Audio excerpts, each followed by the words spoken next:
आप देख रहे हैं मीडिया विजन न्यूज। शिमला के संजौली मस्जिद केस में विवाद बढ़ता ही जा रहा है। इसे लेकर लोग बेहद नाराज दिखाई दे रहे हैं, जबकि हालात को नियंत्रण में रखने की कोशिशें की जा रही है।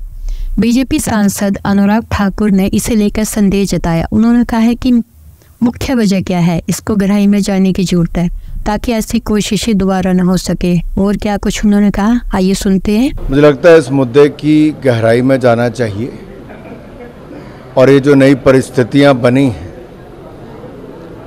इसके कारण क्या रहे और इससे लोकल डेमोग्राफी पे कितना फर्क पड़ रहा है। ये स्थानीय लोगों में जो रोष है उसके बहुत गंभीर कारण हैं और ऐसी अनेकों घटनाएं पिछले कुछ वर्षों में देखने को मिली हैं और मुझे लगता है इसकी गहराई में इसलिए जाना जरूरी है कि भविष्य में इस तरह के प्रयास आगे ना किए जाएं। चुनाव हैं हरियाणा में भी और जम्मू कश्मीर में भी।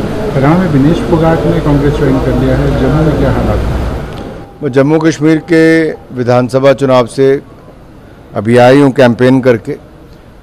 लोगों का भारतीय जनता पार्टी की सरकार बनाने का मत है। धारा 370 की समाप्ति ने नए अवसर खड़े किए हैं, जहां एक और शांति आई है, खुशहाली आई है, भारी निवेश आया है और पर्यटकों की भी भरमार है, नए रिकॉर्ड बने हैं।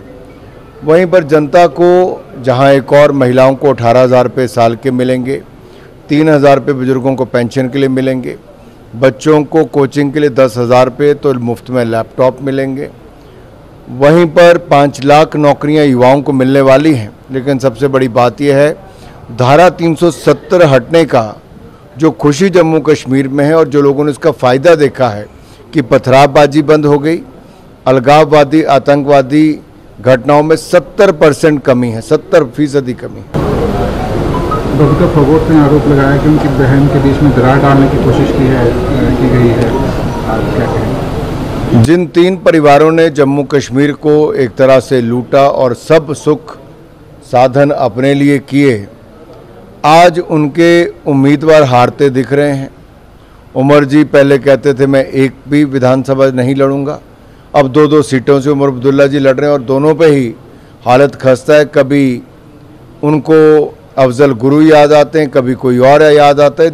ये साफ दिखता है कि आखिरकार नेशनल कॉन्फ्रेंस और कांग्रेस ये उस दिशा में जा रही जहां पर पथरावबाजी करने वाले, नशे बेचने वाले, अलगाववादी और आतंकवादी सोच वाले लोगों को जेलों से छोड़ने की ये बात कर रहे हैं कि हम पीएस से हटा देंगे और इन सबको जेलों से बाहर निकाल देंगे। इसका मतलब ये जम्मू कश्मीर में नई आफत खड़ी करना चाहते हैं और ये आफत खड़ी जम्मू कश्मीर में जब होगी तो जम्मू कश्मीर की शांति भंग होगी। दूसरा ये कहते हैं धारा 370 को खत्म कर वापस लागू करेंगे। इससे स्पष्ट दिखता है कि बाबा साहब अम्बेडकर के भी खिलाफ है और जम्मू कश्मीर के लोगों के भी। बाबा साहब अम्बेडकर भी धारा 370 के पक्ष में नहीं थे और धारा 370 की अगर वापस बहाली जो कांग्रेस और नेशनल कॉन्फ्रेंस सोचती करेंगे तो इसका मतलब वो सोचते हैं कि जो वाल्मीकि समुदाय उसके हक छीन लेंगे, जो पाक अधिकृत जम्मू कश्मीर है उसके जो शरणार्थी हैं उनके हक छीन लेंगे, जो रिजर्वेशन मिली है गुजर बकरवाल से लेके SC/ST समुदाय को उनका हक छीन लेंगे। राहुल गांधी जी ने तो विदेश में जाकर भी कह दिया कि वो रिजर्वेशन के विरोध में हैं। राहुल गांधी जी एक और रिजर्वेशन खत्म करना चाहते हैं। दूसरा, इनकी पार्टी और परिवार ने लोकतंत्र की हत्या इमरजेंसी लगाकर की थी और संविधान में कई संशोधन पंडित नेहरू जी से लेके इंदिरा गांधी जी और राजीव गांधी जी तक किए। ये स्पष्ट दिखता है कि ये लोग संविधान निर्माता बाबा साहब अम्बेडकर के भी खिलाफ थे, ये रिजर्वेशन के भी खिलाफ हैं और अब जम्मू कश्मीर के लोगों का रिजर्वेशन का हक भी छीनना चाहते हैं। सर, मेरा आखिरी सवाल रहेगा, हिमाचल प्रदेश की सरकार जो है दिवाली की हालात है, एम्प्लॉइज़ की सैलरीज नहीं मिल पा रही है, किस तरह देखते हैं? 1.5 वर्ष में हिमाचल का बंटाधार सुक्खू सरकार ने किया है। कांग्रेस को पता ही नहीं सरकार चलानी कैसे है।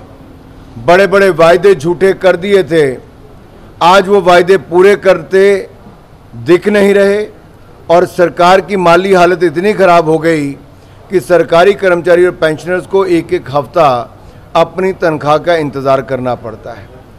और बोझ ये पड़ा कि जब इनकी सरकार बनी कांग्रेस की, बढ़ते ही इन्होंने 2 बार पेट्रोल और डीजल पर टैक्स बढ़ा दिए और अब ये सेस लगाने वाले दूध के नाम पर और पर्यावरण के नाम पे, यानी कि बिजली उपभोक्ताओं को अब ज़्यादा पैसा देना पड़ेगा।